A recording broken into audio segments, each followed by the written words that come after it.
Hi everyone, Coach Sipho here. If you watch the intro of this course, then you definitely know that there are 5 different types of centers. And in that intro, I also briefly demonstrated how all these centers look like. Therefore, in today's video, we are going to learn how to play the open center middle game positions. So without any more delays, let's dive into it. As you may have guessed, an open center is a position that has no pawns in these 2 central files. So these 2 central files have no pawns. That's an open center position. Now the follow-up question from an attentive student might be, how do you play the positions with an open center? What are the rules or principles governing positions with an open center? There are 4 principles you need to keep in mind when you play positions with an open center. I'm going to quickly share them with you. After that, I'm going to demonstrate them from my own game I played recently. Principle number 1, in an open center, the speed of development is very important, meaning you cannot waste time making unnecessary pawn moves like h3 or h6. You cannot afford to do that. In an open center, you need to develop your pieces ASAP. You need to castle so that you get your king out of this open. Castle so that it is safe. In a closed center, unnecessary pawn moves could be forgiven. For example, let's put this closed center here. So in a closed center, these moves could be forgiven because pieces are not as effective since they are blocked by pawns. And even if you take time to do castling, your king is not really in the open since these pawns are kinda shielding the kings. But in an open center where there are no pawns in the center, you can see that the kings are in the open. So that is why the speed of development, castling, is very important. Principle number 2, activity of pieces is more important than material. Meaning, if you have a choice between capturing a free pawn or activating and improving one of your pieces, I recommend you always choose the latter because the activity of pieces is very important in open center. But in a closed center, you can choose to take a pawn because the speed of development and activity is not that important. Principle number 3, positions with an open center are very tactical, meaning you cannot rely on general principles. Even if it means putting your rook on an open file, you cannot just say, this is a normal move, I'm placing the rook on an open file. You need to calculate everything. There are no normal or general moves in an open center. Everything should be calculated because open center positions are very tactical and they are very concrete. Principle number 4, when you play positions with an open center, initiative is very important, meaning there are always possibilities to attack for both sides. So if someone attacks you, you cannot afford to do a passive defense or just defend. You need to defend while attacking at the same time. Because if you just defend, the opponent will attack again. You defend, the opponent will attack again because the center is open, all pieces are active, and they have open files, open diagonals. So you cannot defend forever. Solve the problems while attacking at the same time. Now, to best demonstrate all these 4 principles, let's look at the game I recently played. Okay, let's go to the game now. I won't comment much on these opening moves because they are not important for today's topic.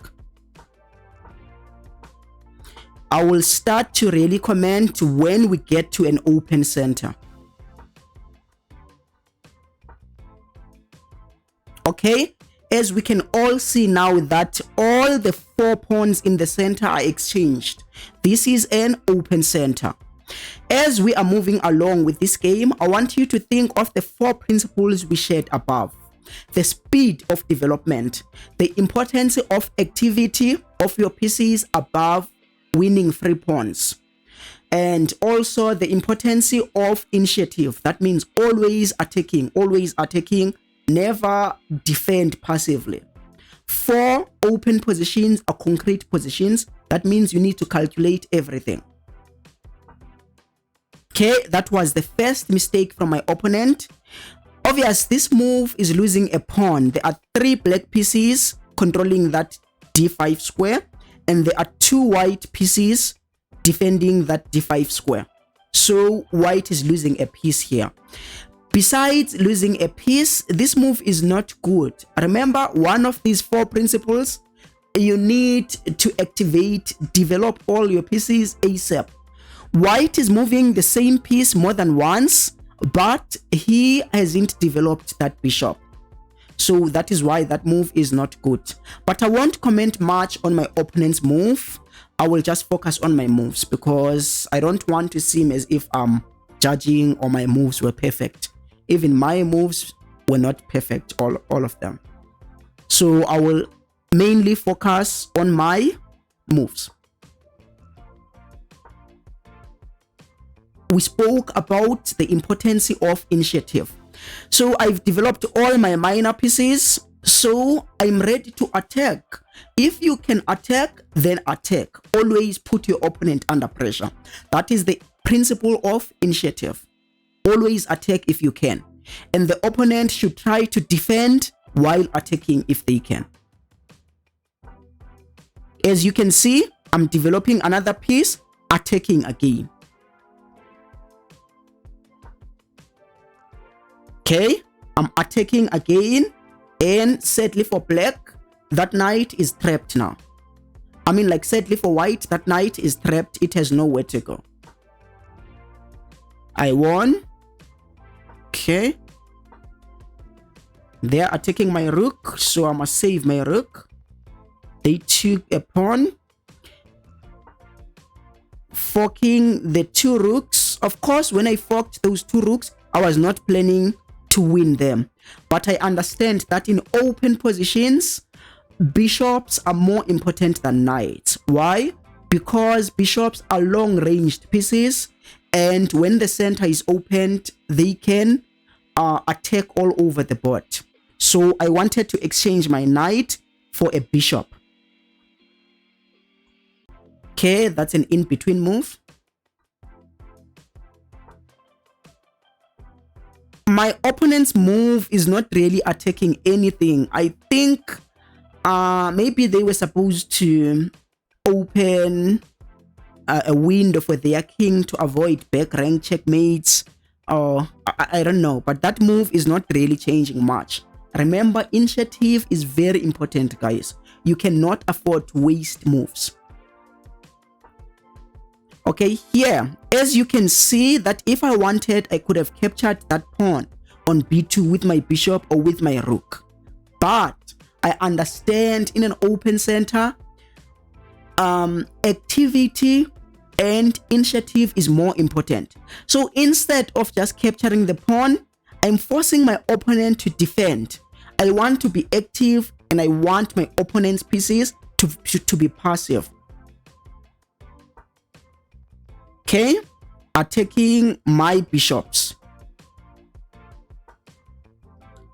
By the way, my opponent cannot take my bishop because of back rank weaknesses.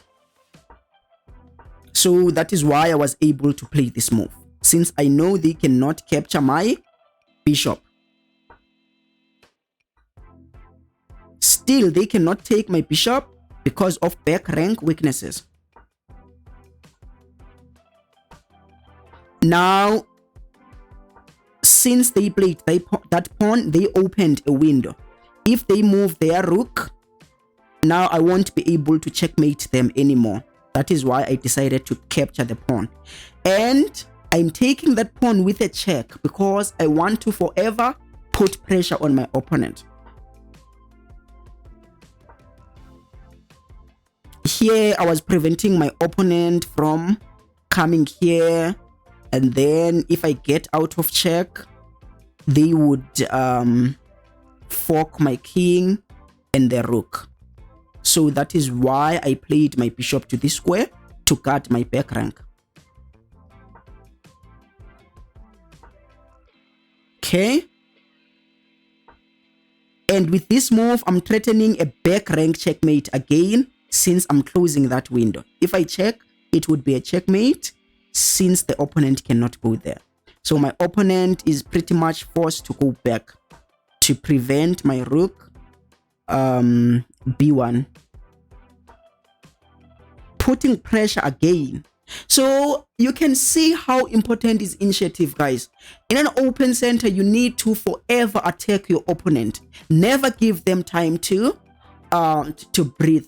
And also remember the principle of concrete. That means open positions are tactical positions. You don't follow general principles. I cannot place my bishop where it could be captured. You calculate everything. You don't just guess.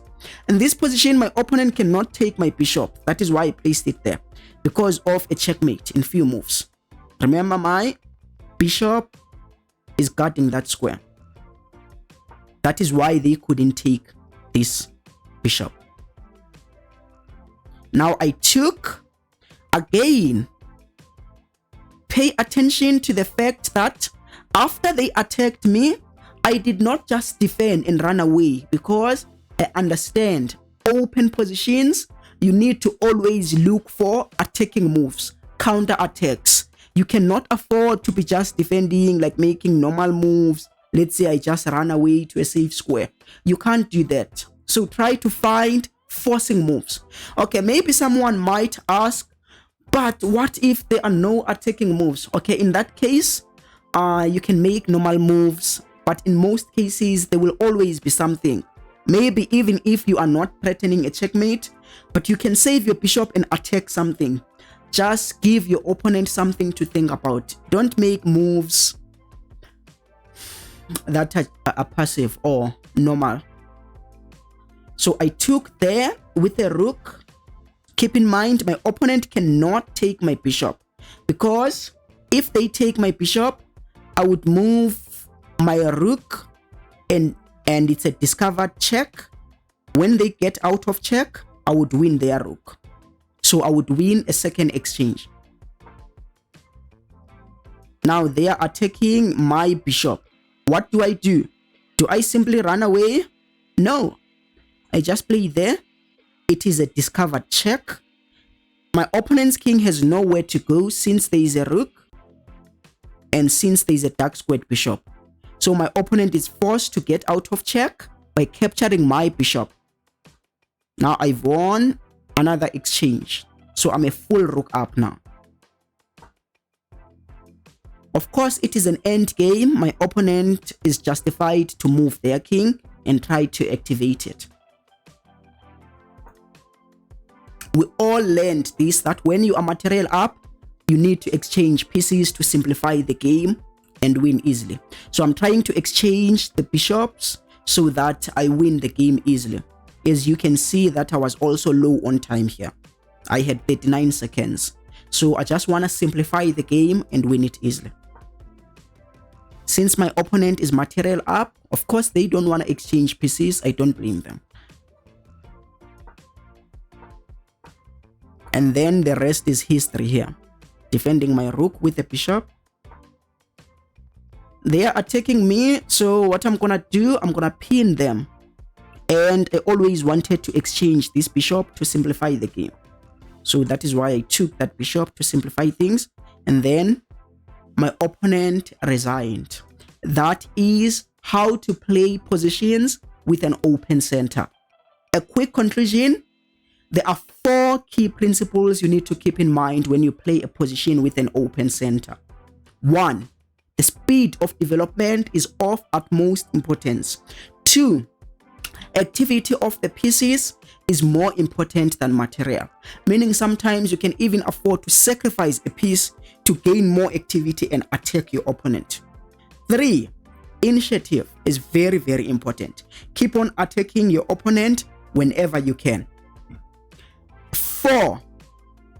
Open positions are tactical positions. You need to calculate everything. I hope you enjoyed today's session. This channel is committed to uploading at least one video per week. So if you enjoyed it, please show your appreciation by smashing that subscribe button. Until next week, peace.